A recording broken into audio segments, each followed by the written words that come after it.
Good morning. Just had a couple things that really seem to be confirmed in my Bible reading today and just really wanted to share them with you.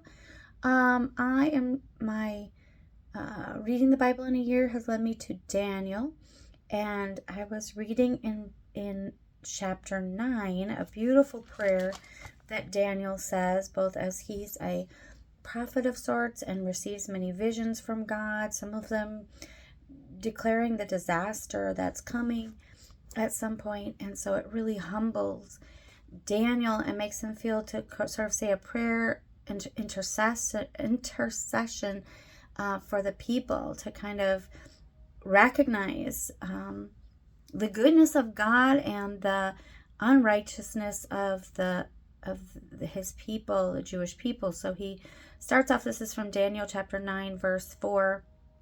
I prayed to the Lord my God and confessed, O Lord, the great and awesome God, who keeps his covenant of love with all those who love him and obey his commands, we have sinned and done wrong. We have been wicked and have rebelled. We have turned away from your commands and laws. We have not listened to your servants, the prophets, who spoke in your name to our kings, our princes, and our fathers, and to all the people of the land. And it's such a humble prayer, and it goes on for quite a few more verses and repeating over and over again, we have sinned. But then, like verse 9, the Lord our God is merciful and forgiving, even though we have rebelled against him. We have not obeyed the Lord our God. It's so clear and without any provocation or like trying to blame anyone, trying to justify anything of why they have sinned or anything like that. And it just kind of goes on how God just continued to take care of them even though they sinned. And it's a lot of what like Deuteronomy is. So it almost seems like this, when I'm reading in Deuteronomy with the commentary, is a lot the same of what Daniel's admitting long time after Moses in Deuteronomy. And so he admits, you brought your people out of Egypt with a mighty hand. And that's what Moses, is telling the people and reminding them before they go into the new land. Just of what we deserve and what God gives. And so particularly what I thought was so cool and sort of a repetition of what was in Deuteronomy is Daniel, maybe thinking of what Moses says in verse 18 of chapter 9, we do not make first it starts, give ear, O God, and hear. Open your eyes and see the desolation of the city that bears your name. We do not make requests of you because we are righteous, but because of your great mercy.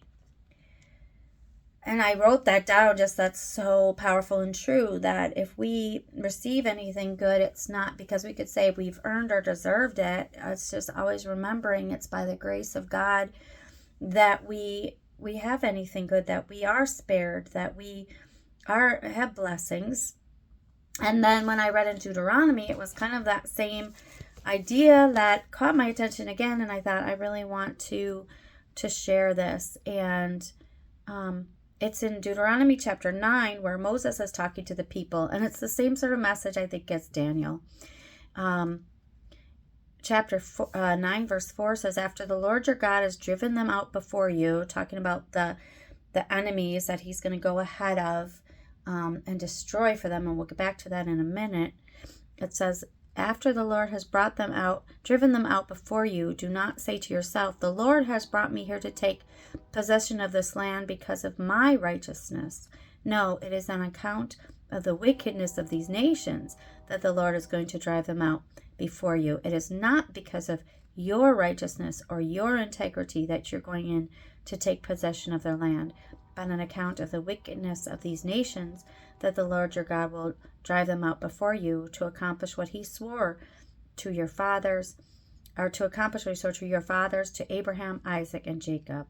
Understand then, this is the third time, but it is not because of your righteousness that the Lord your God is giving you this good land to possess, for you are a stiff-necked people.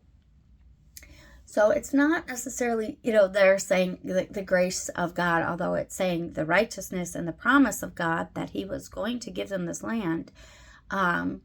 But it is definitely, and also say because of the punishment of the wickedness of that land, that they're not going to prosper. They will be taken over of Canaan. But it's also recognizing, like Daniel did, it's certainly not because we've earned or deserved any of this good stuff. So that's just kind of that general message that we'll see even in Ephesians, where it says, by grace are you saved through faith, not of yourselves. It's a gift of God, not of works, so that no one can boast. I think two more quick things. The beginning of chapter 9, just this picture. God says, be assured today, this is chapter 9, verse 3, that the Lord your God is the one who goes across ahead of you like a devouring fire.